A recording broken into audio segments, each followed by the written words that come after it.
By 1942, American tank crews operating the M3, M5 Stuart light tanks knew they were riding in death traps. Originally designed in the 1930s for cavalry reconnaissance, the Stuart had served adequately in the early war years.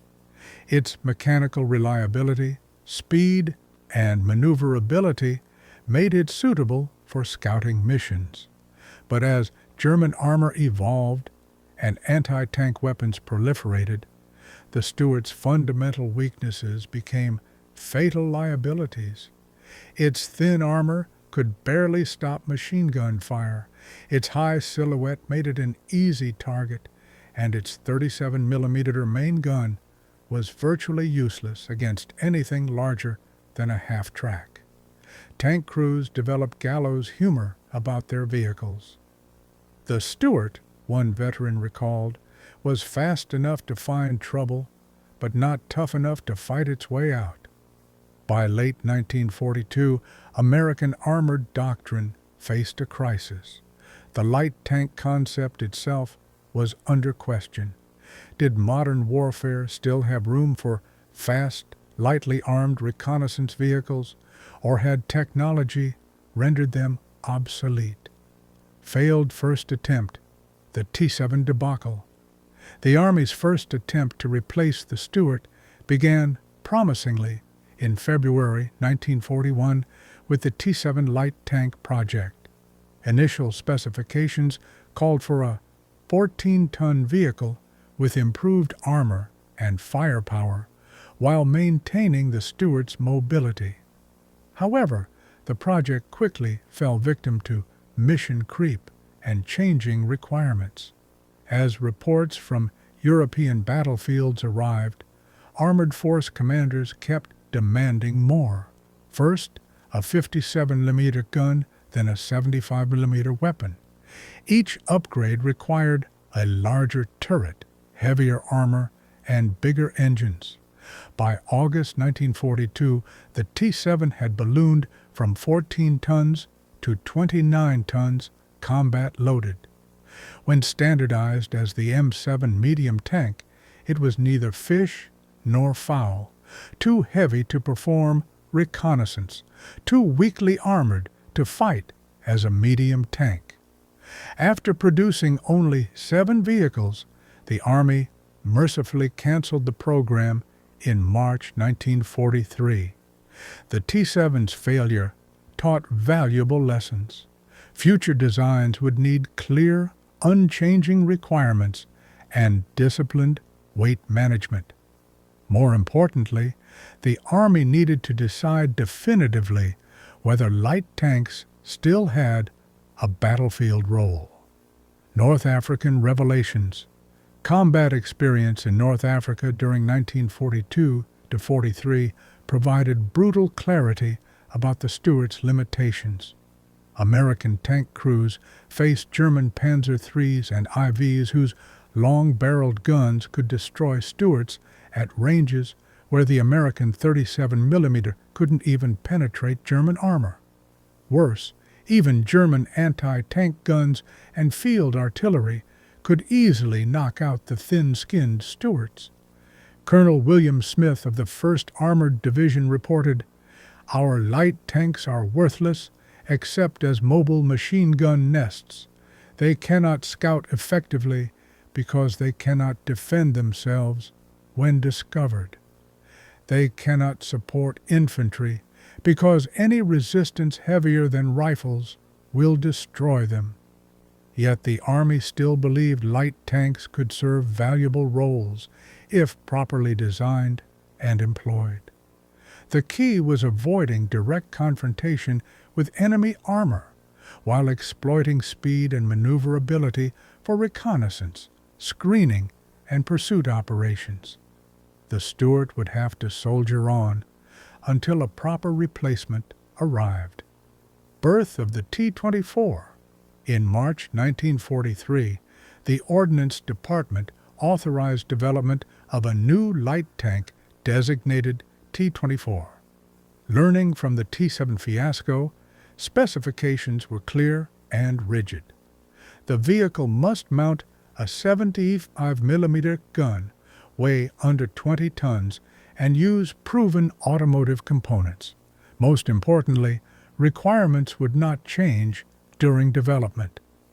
The Army selected Cadillac Motor Car Division of General Motors, already producing M5 Stuarts, to develop the new tank. Cadillac brought automotive mass production expertise and a pragmatic approach to design. To accelerate development, they adapted an existing hull design intended for self-propelled artillery, modifying it with sloped armor for better protection without excessive weight. The T-24 incorporated several innovations. A larger three-man turret versus the Stuart's cramped two-man version accommodated the 75 millimeter gun while allowing efficient crew operation. Revolutionary torsion bar suspension replaced the Stuart's antiquated vertical volute springs, providing superior ride quality and a more stable gun platform. Wider tracks reduced ground pressure, improving cross-country mobility. Technical innovation. The T-24's 75 millimeter gun represented a major challenge. Rock Island Arsenal developed the M6 gun, derived from the T-13E1 lightweight cannon used on B-25H Mitchell bombers. While sharing ballistics with the Sherman's 75 millimeter M3 gun, the M6 used an innovative short recoil system that reduced turret stress and allowed installation in the lighter vehicle. Cadillac retained the Stuart's proven dual V8 engines, but added an improved automatic transmission. This combination provided excellent reliability and simplified driver training, critical advantages for an Army expanding rapidly with inexperienced personnel. The first pilot vehicle arrived at Aberdeen Proving Ground on October 15, 1943. Initial tests revealed problems with the new recoil system and minor automotive issues, but overall performance impressed evaluators. The second pilot underwent armored board testing at Fort Knox in December 1943. The board requested modifications including wet ammunition storage and a commander's vision cupola, but recommended immediate production. The Chaffee enters production, designated M24 and nicknamed Chaffee after Major General Adna R. Chaffee, Jr., father of American armored warfare. Production began in April 1944. Initial orders for 1,000 vehicles quickly expanded to 5,000 as the Army recognized the design's potential. Cadillac ceased M5 production in May to focus on M24s, with Massey Harris providing additional manufacturing capacity. By war's end in August 1945, 4,031 Chafees had rolled off assembly lines. The production M24 weighed 19 tons, 38,750 pounds, significantly heavier than the Stuart, but still genuinely light. Dimensions included 16 feet 9 inches length, 18 feet with gun, 9 feet 4 inches width, and 8 feet 1 inch height. Maximum armor thickness reached 1.5 inches at the gun shield and 1 inch on hull and turret fronts. While thinner than the Stuart's armor in absolute terms, the M24's extensive sloping provided superior effective protection. Performance specifications impressed: 35 mph road speed, 175-mile range on 100 gallons of fuel, and the ability to ford streams up to 40 inches deep. The dual V8s produced 220 horsepower, giving excellent power-to-weight ratio. Firepower and protection. The M24's armament represented a quantum leap over the Stuart. The 75mm M6 gun could engage enemy armor effectively at normal combat ranges, though it remained inadequate against heavy German tanks frontally.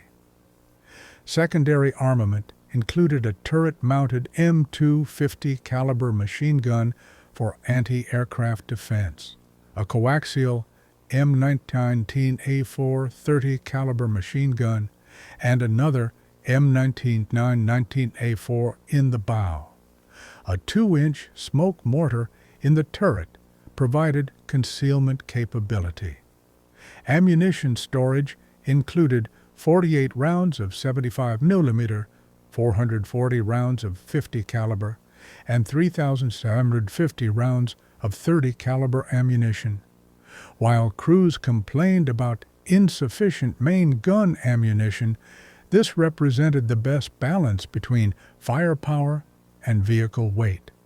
The 5-man crew, commander, gunner, loader, driver, and assistant driver, bow gunner, operated in relative comfort compared to the cramped Stuart. Original 4-man crew designs proved impractical when the assistant driver couldn't efficiently serve as loader during combat.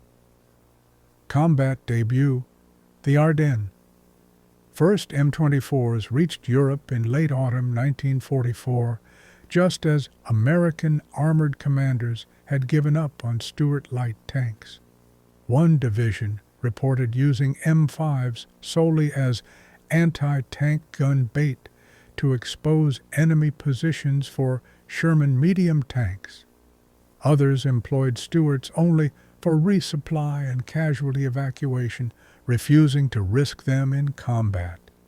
Original plans called for complete re-equipping of the 744th and 759th Tank Battalions, followed by light tank companies in the 2nd and 3rd Armored Divisions. However, the German Ardennes offensive in December 1944 disrupted these orderly plans. In the confusion, 2 M24s destined for the 744th ended up with the newly arrived 740th Tank Battalion, which was desperately scrounging for vehicles. These 2 Chafees, assigned to Company D, participated in stopping Kampfgruppe of Piper's drive toward the Meuse River near Stoumont and La Glaise.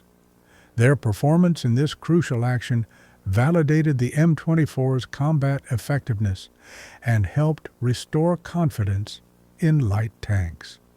Crew reactions and tactical employment tank crews praised the Chaffee's speed, maneuverability, and excellent performance in mud and snow.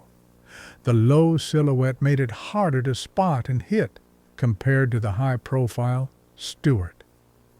Mechanical reliability proved exceptional, with crews reporting minimal maintenance requirements even under combat conditions. The spacious fighting compartment reduced crew fatigue and improved efficiency during extended operations. However, experienced tankers recognized the M24's limitations. The 744th Tank Battalion reported that armor protection showed no significant improvement over the Stuart, particularly against mines. The 75mm gun, while vastly superior to the 37mm, still required dangerously close ranges to penetrate German heavy armor. Ammunition capacity proved insufficient for sustained engagements. The Army soon modified deployment priorities, sending M24s first to cavalry reconnaissance squadrons rather than tank battalions. Cavalry troopers, focused on scouting rather than tank versus tank combat, appreciated the Chaffee's speed and reliability more than its firepower limitations. Their enthusiastic reports validated the light tank concept when properly employed. Widespread service. As production accelerated, M24s equipped units throughout the European theater. The last 4 armored divisions arriving in Europe, 8th, 15th, 16th, and 20th deployed with Chaffees rather than Stuarts. A handful reached Italy, serving with the 1st Armored Division's Reconnaissance Squadron. The British received 302 M24s through Lend-Lease and praised their performance. Notably, no Chaffees saw Pacific combat during World War II. The Marine Corps tested 10 vehicles but rejected them, preferring medium tanks for island warfare. The M24 chassis proved remarkably adaptable, spawning several variants. The M37 105mm and M41 155mm self-propelled howitzers provided mobile artillery support. The M19 anti-aircraft vehicle, mounting twin 40mm guns, served effectively in both anti-aircraft and ground support roles. Korean Proving Ground post-war M24s equipped occupation forces in Germany, Austria, and Japan, where heavier tanks couldn't navigate light bridges and narrow roads. When North Korea invaded in June 1950, M24s rushed to combat with the 24th Infantry Division. Initial encounters with North Korean T-34s went badly, partly due to poor maintenance during occupation duty, partly due to the fundamental mismatch between light and medium tanks.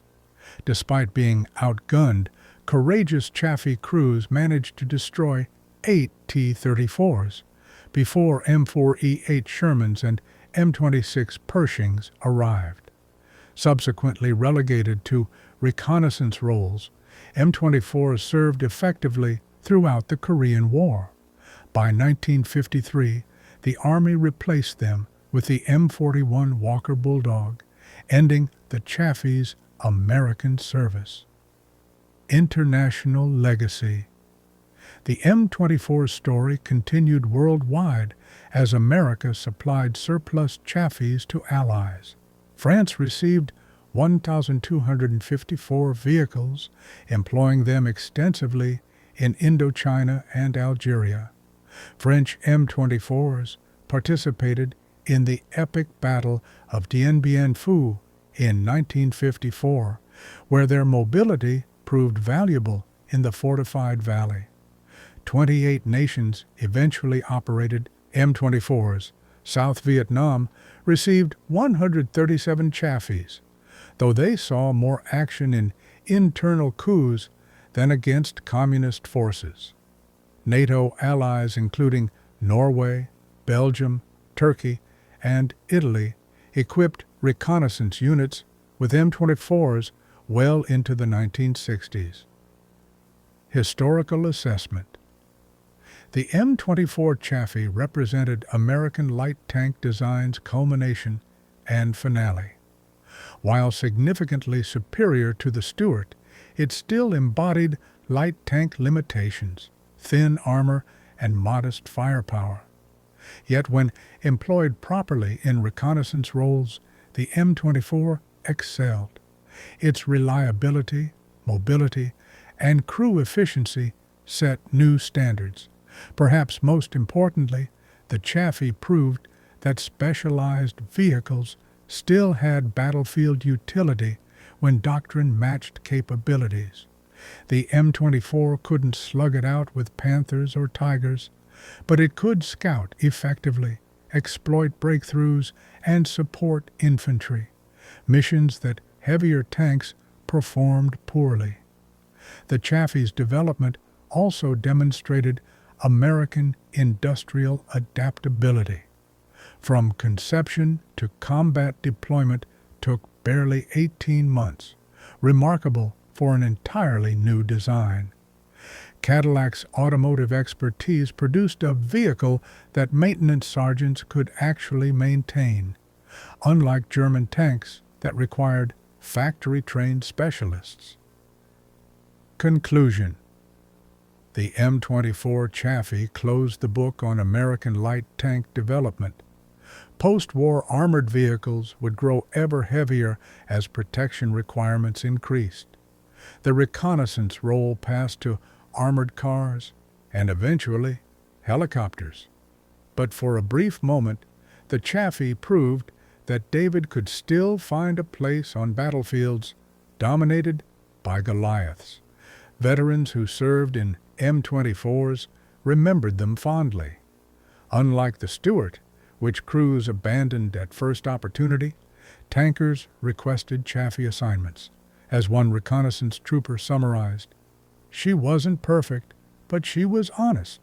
The Chaffee would get you there, find what you needed to find, and get you home.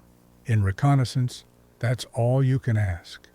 Today, a few nations still operate upgraded M24s in internal security roles. Static displays in museums worldwide preserve the Chaffee's memory. But the M24's true legacy lies in proving that well-designed light tanks, properly employed, could contribute meaningfully to modern warfare. It was a lesson learned through hard experience in North Africa, validated in Europe and Korea, and remembered whenever military planners debate the eternal balance between protection, firepower, and mobility. The M24 Chaffee earned its place in armored warfare history not as a war-winning wonder weapon, but as the honest, reliable tool American soldiers needed for a difficult job. In the end, that proved more valuable than all the heavy armor in the world.